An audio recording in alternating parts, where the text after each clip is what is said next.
Okay, I want to play a game first. Now, I'm going to tell you some characteristics of some pretty well-known people. Some of them are leaders. So here we go. First one, it's a male. He's from Ohio. He's a professional athlete, basketball player. You guys are great. You guys are great. Okay. Next one. It's a female. She's a reality TV star. She has a show with her family, and her last name begins with a K. Which one? Kim. Yeah. Well, Chloe has them. Technically, you're right. Okay. Next one. This guy is a really powerful man and holds a very powerful, prominent position. He's from Illinois. He's biracial. His father was, no. You. Yes, you got it. This is my man right here. This is my man. All right, I'm going to finish reading those characteristics, but yes, he holds a very prominent position, powerful man. He's half Kenyan, biracial. Actually, interesting enough, Barack Obama's father and my father came over to the United States on the same program to go to college set up by President Kennedy. Obviously, we're two different age ranges. He's like my sister's age. I'm much younger. But we both lived in Illinois. We both worked at the same law firm in Chicago, Sidley Austin. Again, not at the same time. And we both graduated from Harvard Law School. So Barack Obama and I are the only two people in the world that have those same characteristics. Yeah, obviously because we look just alike, right? We're twins. No, but in all seriousness, like, we have a lot of characteristics, but if he was standing here next to me, we couldn't look more different. And for one thing, my biceps are like the size of his head.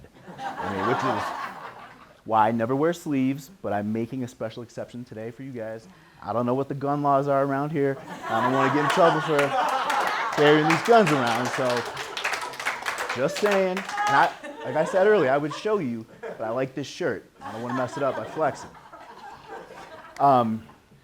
Now, the second thing is, both of us faced a fair amount of challenges based on stereotypes that we had to overcome, all while trying to follow our journey.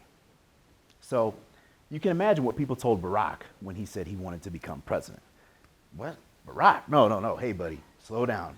Maybe try for a senator or something. I don't think the country's ready for a black president.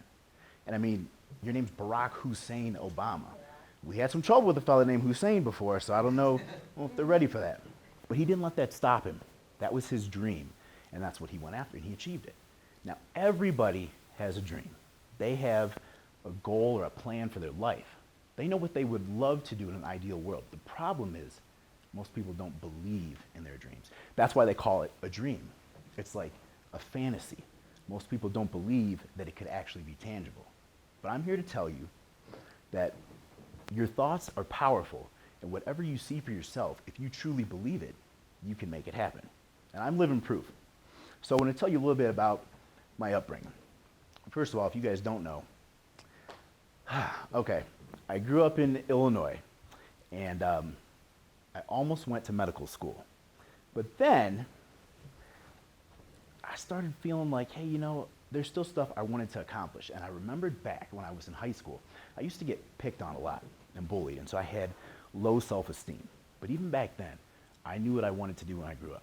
People ask me, what do you want to do when you grow up? I want to be an entertainer. I want to be a wrestler. I want to be an actor. Problem was, at that time, I looked much different than I do now. I was short, I was chubby, I had really thick glasses, and I used to get picked on like crazy. I remember my freshman year in high school, went into my guidance counselor's office, and they asked me, what do you want to be?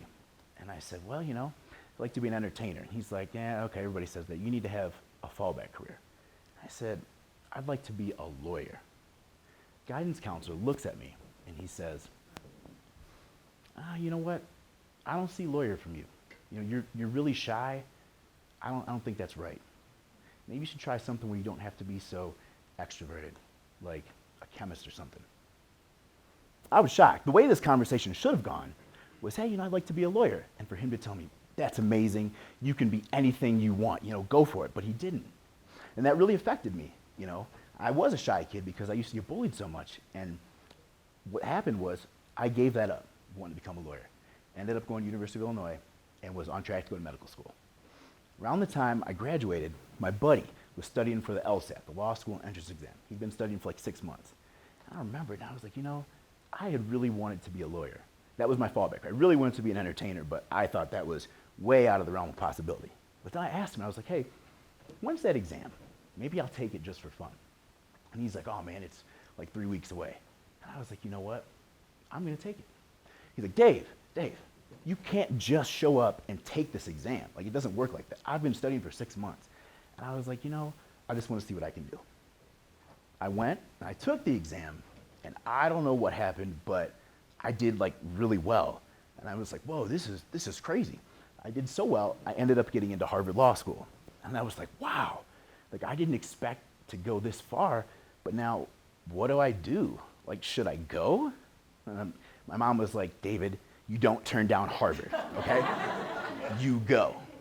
So then now, I find myself at Harvard, and I find myself with this new power that, once I made that decision that I wanted to go to law school, I did it. But not only that, I went to the top law school, and it was like, wow, that was kind of a little dream of mine, and I've achieved it. What do I do now? Well, I kind of followed the crowd. Everybody, these summer internships are really important, just like in law school, and everybody was trying to get these internships at these big firms. So I applied for it too. I ended up landing a position at Sidley Austin, which is the top firm in Chicago, the same one that Barack Obama worked at. My mom was so excited. She was telling everybody, you don't understand, my son got a job at Sidley Austin, the top firm in Chicago, this same one Senator Obama worked at. Oh my gosh. She was so proud. So then after I graduated, I came back to Chicago and I worked there. And I enjoyed it. I mean, the job was very cushy. It paid a ton of money. It was very prestigious, but it was a lot of work. I'm not gonna lie to you, it was a lot of work. And one particular night, I was there until about 2 a.m. And I was like, man, I got so much work to do. I need to go home and sleep. So I walked down the hall to leave, and I went past my senior partner's office. His name was Bill. He's in there at his desk, hard at work, just reading. And I was like, man, that guy works a lot. I was like, I'll get back here before him so he doesn't know. I went home, slept a couple hours, came back about 7:30 in the morning. When I walked back on my floor past his office, Bill was still in there. And I was like, man, now, did he go home and come back and beat me, or did he stay there all night? Now, Bill was a senior partner and had been at this firm for 25 years. He came right out of law school just like me. So I started thinking, I was like, is this gonna be my future? Is that gonna be me? And do I want that? No. I asked myself, do you love this job? And I said, well, yeah, I mean, I love the money and the prestige. And I asked myself, no, do you love what you're doing? And the answer was, no, I did not. So I didn't know what to do. And then I spent a long time sitting at my desk thinking, if I could do anything, what would that be? What would I do? And I went back to my biggest dream I could think of, an entertainer, a wrestler. I said, I don't know how I'm gonna do that, but I would love to be able to do that. I went home and visited my mom, talked to her. I was like, Mom, I don't know what to do. This job is great, it's very comfortable, but it's just not satisfying me. I have bigger passions and things I want to do. And, I expected her to talk me back into staying at the firm. But to my surprise, she did the opposite. And she said, David, you've always been a special child, and you're the only person I've ever met who, when they set their mind to something, you actually do it, no matter how wild and crazy it seems. And she's like, I can't believe I'm saying this, but I think the law firm is holding you back. I think you should quit. It's like, wow, like that's the last thing I expected you to say. But that was probably the best advice I ever got in my life. That was a Sunday night. Monday morning, I went into my office, walked into Bill's office, knocked on the door. He was reading. Came in there, and I said, Bill, can I talk to you for a second? He's like, oh, yeah, sure. What is it? And I said, well, I'm going to tell you thank you. I've loved this opportunity and this time here, but I'm leaving. He was all worried. What are you doing? Are you going to another firm? What is it? I said, no, it's not that. I'm going to leave and do something else. And he's like, David, you're the first person in history to leave this firm after a year. Like, nobody leaves this place. Everybody wants to be here. And I said, yeah, I know, but I feel like I'm living somebody else's dream, and I want to go live my dream. And so kind of shook his head and he's like, well, do you mind if I ask you what you're going to do? So I said, sure. And I looked him straight in the eye and I said, I'm going to become a professional wrestler. And I was met with a blank stare, cocked his head to the side, and I could tell he was trying to figure out if I was serious or not. And he's like, you know, you wasting my time? And I said, no, I'm serious. And he gave me one of those looks and shook his head, like basically saying, you're crazy. That was the subtext.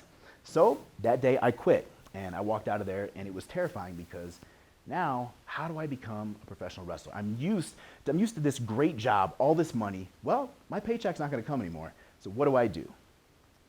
Make a long story short, fast forward. 3 years later, I'm throwing out the first pitch at the Chicago White Sox game. I am now a professional wrestler, a two-time tag team champion. I'm also an actor and just finished my first film. And a bodybuilder was on the cover of Muscle and Fitness. I'm getting ready to throw out the first pitch. I'm warming up. Like, this is so cool. Chicago White Sox, they gave me my own jersey. I was a Cubs fan growing up. But hey, the White Sox, they drove a hard bargain. I mean, if the Cubs want to match it, I'll go back.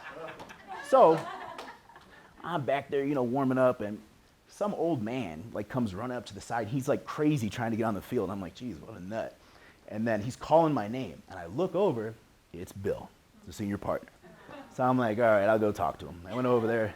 Hey, man, what's up? And he's like, David, I'm so glad I ran into you. Like, you don't understand. I remember that day when you came and sat in my office, and you told me that you wanted to be a professional wrestler. He goes, honestly, I thought you were crazy. I thought you were nuts. Like, there's no way. What is this guy doing? He's gone off the deep end. You know, he's crazy. And he said, but now, I can't believe all you've accomplished. You don't understand. I am your biggest fan. Like, I watch everything you do, and I tell everybody I know him. I know him. He told me he was going to do this. And he said, you know, I laughed at you. I'll be honest. I laughed at you. But now, you're having the last laugh. It was so cool just to come full circle like that. And I tell this story because that was such an impossible dream for me, to actually become a wrestler and not even knowing how I was going to get there, how I was going to do it. And I had so many people doubting me, telling me, you can't do that. You're crazy. You shouldn't do this. There's a whole bunch of different things that happened along the way. But when I think back to what Michelangelo said, and I'm not talking about my son's favorite Ninja Turtle, artist, philosopher, Michelangelo. He said, the danger for most of us lies not in setting your aim too high and falling short, but in setting your aim too low and achieving your mark. And that's so true. And those are words I live by. And from then on, all I do is keep thinking of ways to top myself and new dreams.